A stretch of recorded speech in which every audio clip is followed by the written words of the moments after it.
Hi. Hello. Welcome to Aditi మిత్ర vlogs. మేము Saturday రోజు ఈవినింగ్ టైంలో సరస్వతి పుష్కరాలకని కాళేశ్వరంకి వెళ్ళామండి. అదేనండి మనకు మే 15 నుంచి 26 వరకు సరస్వతి పుష్కరాలు భూపాలపల్లి జిల్లాలో కాళేశ్వరంలో జరుగుతున్నాయి కదా! ఆ పుణ్య స్నానాల కోసమని వెళ్ళామండి. యాక్చువల్‌గా నేను కొన్ని విషయాలు మీతో షేర్ చేసుకోవాలనుకుంటున్నాను. ఈ పుష్కరాలు మన సరస్వతి నదికి రావడం జరిగాయండి. ఎవ్రీ 12 ఇయర్స్‌కొకసారి ప్రతి ఒక్కొక్క నదికి వస్తాయన్నట్టు. ఈసారి మనకు సరస్వతి నదికి రావడం జరిగింది. ముఖ్యంగా ఇక్కడ మనము చెప్పుకోవాల్సిన విషయం ఏంటంటే, గోదావరి, ప్రాణహిత ఈ నదులతో పాటు సరస్వతి నది కూడా మనకు ఇక్కడ కలవడం జరుగుతుందండి. ఆ ప్రదేశాన్ని త్రివేణి సంగమము అని అంటారు. ఆ ప్రదేశం అనేది మన కాళేశ్వరంలో ఉండడం వల్ల మనకి ఈ సరస్వతి నది పుష్కరాలు ఇక్కడ జరుపుకోవడం జరుగుతుందన్నట్టు. ముఖ్యంగా చెప్పాలంటే ఇక్కడ మనకు కాళేశ్వరంలో శ్రీ కాళేశ్వర ముక్తీశ్వర స్వామి దేవాలయం ఉంటుందండి. చాలా ప్రసిద్ధి. ఇక్కడ మనకి చాలా కాలసర్ప దోషాలేమైనా ఉన్న నవగ్రహ పూజలు గానీ చాలా బాగా చేస్తారండి. ఇక్కడ ఏంటంటే ముఖ్యంగా విశేషంగా చెప్పుకోవాలంటే ఒకటే పావన మఠం పైన శివలింగము, యమలింగం 2 ఉంటాయండి ఇక్కడ. అదే మెయిన్ ప్రసిద్ధిగాంచిందన్నట్టు. వీడియో స్కిప్ చేయకుండా ఎండ్ వరకు చూసేయండి. అన్ని విషయాలు నేను క్లియర్‌గా మీకు చెప్తాను. ముఖ్యంగా ఇక్కడ చెప్పాలంటే చాలా బాగా మెయింటెనెన్స్ నీట్‌గా చేస్తున్నారండి. ఎమర్జెన్సీ సర్వీస్ కూడా మంచిగా ప్రొవైడ్ చేయడం జరిగింది. ముఖ్యంగా లేడీస్‌కి డ్రెసెస్ చేంజ్ చేసుకోవడానికి కావాల్సినవన్నీ ఇక్కడ చాలా బాగా అరేంజ్ చేశారు. ఒకవేళ నైట్ టైమ్‌లో స్టే చేయడానికి గూడా మనకిక్కడ టెంటులు కూడా అరేంజ్ చేయడం జరిగింది. ఎలాంటి డస్ట్ గానీ, అవి చెత్తా చెదారం పడేయకుండా ఎక్కడికక్కడగా నీట్‌గా ఇక్కడ నది దగ్గర చాలా మటికి చాలామంది జనాలు ఉండడం జరిగిందండి. ఇక్కడ కొంతమంది ఒక త్రివేణి సంగమం దగ్గర అంటే సరస్వతి ఘాట్ దగ్గర, కొంతమంది ఇంకో దగ్గర ఇలా 2, 3 ప్లేసులలో స్నానాలు చేయడం జరుగుతుంది. ఇక్కడ చూడండి మేమొచ్చింది ఇంకో సైడు. ఇక్కడ కొంచెం క్లియర్‌గా వాటర్ ఉన్నాయని ఇక్కడికి రావడం జరిగింది. ఇక్కడ మొత్తం బోటు అంటే మధ్యలోకి వెళ్ళి స్నానాలు ఆచరించాలంటే కూడా బోట్ సదుపాయం కూడా ప్రొవైడ్ చేశారండి. అక్కడ కనిపిస్తున్న ఆ బార్డర్‌ని క్రాస్ చేసి మనం లోపలికి వెళ్ళకుండా ఉండడానికి అలాంటివన్నీ ఏర్పాటు చేయడం జరిగింది. ప్రొటెక్షన్ గూడా చాలా బాగా ఇవ్వడం జరిగిందండి ఇక్కడ. ఇక్కడ మేమైతే చాలా బాగా ఎంజాయ్ చేశామండి. పిల్లలు కూడా చాలా అంటే మేమెళ్ళింది ఈవినింగ్ అవర్స్‌లో కాబట్టికి చాలా బాగా అనిపిచ్చింది. చాలా క్లియర్‌గా వాటర్ ఉండడం వల్ల, ఎండ లేని టైంలో వెళ్ళాం కాబట్టికి అసలు అలసిపోకుండా చాలా జాగ్రత్తగా ఎళ్లి, చాలా జాగ్రత్తగా రావడం జరిగిందండి. పిల్లలైతే చిన్న పిల్లలు గానీ, పెద్దవాళ్ళు గానియండి చాలా సౌకర్యవంతంగా అందరూ హ్యాపీగా ఎంజాయ్ చేశారండి.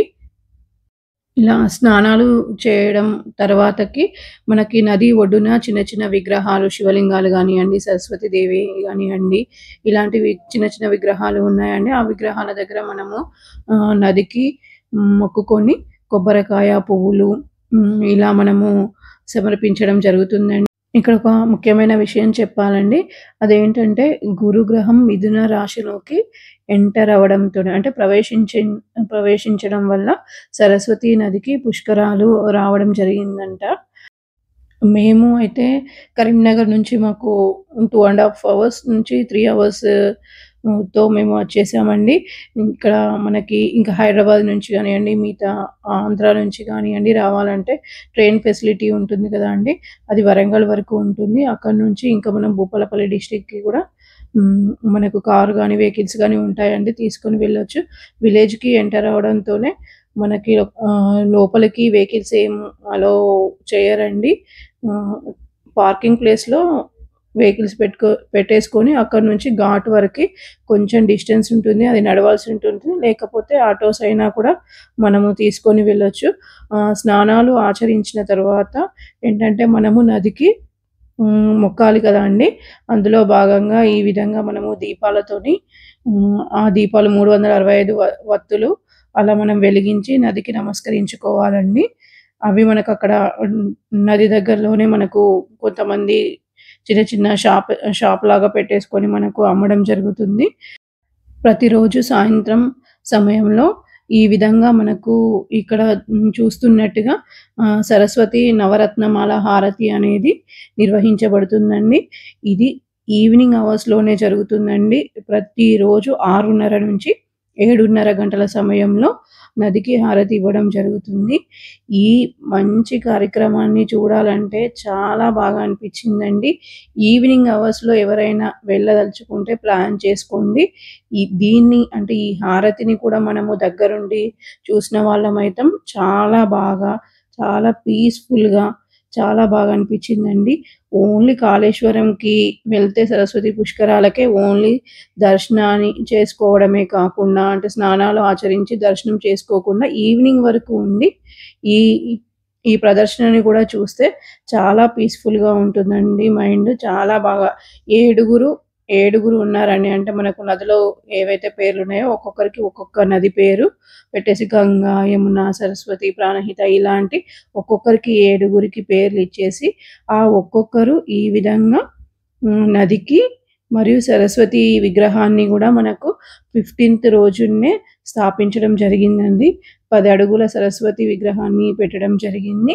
అందులో నదికి హారతి ఇవ్వడం తర్వాత వెంటనే మళ్ళీ వీళ్ళు ఇంకో వైపుకు తిరిగి సరస్వతీ దేవికి కూడా హారతి ఇవ్వడం జరుగుతుందండి.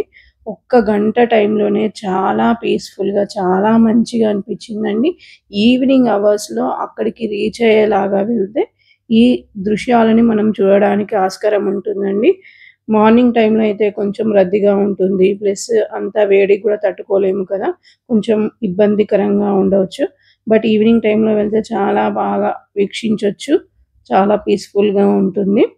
మంచిగా హారతి ఇవ్వడము, బెల్స్‌ని అంటే గంటల్ని కొట్టడము ఇలాంటివన్నీ చాలా బాగా చేశారండి. ప్రతిరోజు 6:30 నుంచి 7:30 వరకి కంపల్సరీ మే 15 నుంచి 26 వరకు ఇలాంటి దృశ్యాలు మనకు చూడడానికి ఆస్కారం ఉంటుందండి. దీన్నేంటంటే మనం ఏమంటామంటే సరస్వతి నవరత్నమాల హారతి అని అంటారంట. చాలా బాగా చేశారండి. ఇప్పుడు అది అయిపోయిన తర్వాత మేము నెక్స్ట్ దర్శనానికి వెళ్ళామండి. దర్శనానికి కూడా మాకు హాఫ్ ఎన్ అవర్ నుంచి 40 మినిట్స్ టైం మాత్రమే పట్టిందండి. అంటే ఈవినింగ్ టైం కాబట్టి ఎక్కువ మంది లేరు. చాలా మంచిగా చాలా బాగా అంటే దర్శనం మధ్య భాగంలో ఇలాంటి చిన్న విగ్రహాలు, అమ్మవారి విగ్రహాలు ఇలా పెట్టడం జరిగిందండి. విష్ణుమూర్తి విగ్రహాలు, అన్నపూర్ణాదేవి, జ్యేష్ఠాదేవి, చేప ఆకారంలో ఉన్న మత్స్యము విగ్రహాలు ఇలాంటియన్నీ పెట్టడం జరిగిందండి. మనకి ముఖ్యంగా మెయిన్‌గా చెప్పాలి అంటే ఇక్కడ మనకు గర్భగుడిలో 4 వైపులా 4 నంది విగ్రహాలు ఉంటాయండి. ఇక్కడ ఒక్కటే పౌనమఠం పైన యమలింగము, శివలింగము 2 ఒకటే దగ్గర ఉంటాయండి. ఇంకా ఏ గుడిలో ఉండవు. ఇక్కడ ఉండడమే ఇది విశిష్టత అండి. కంపల్సరీ చాలా బాగా కనిపించేది. దర్శనం కూడా చాలా బాగా తొందరగా అయింది. మంచిగా విగ్రహాలు కనిపించాయండి. మనకు ఆ విగ్రహాల దర్శనం తర్వాత సరస్వతీ దేవిని కంపల్సరీ దర్శించుకొనే బయటికి రావాలండి. ఇక్కడ మనం చూస్తున్నది సరస్వతీ దేవి అండి.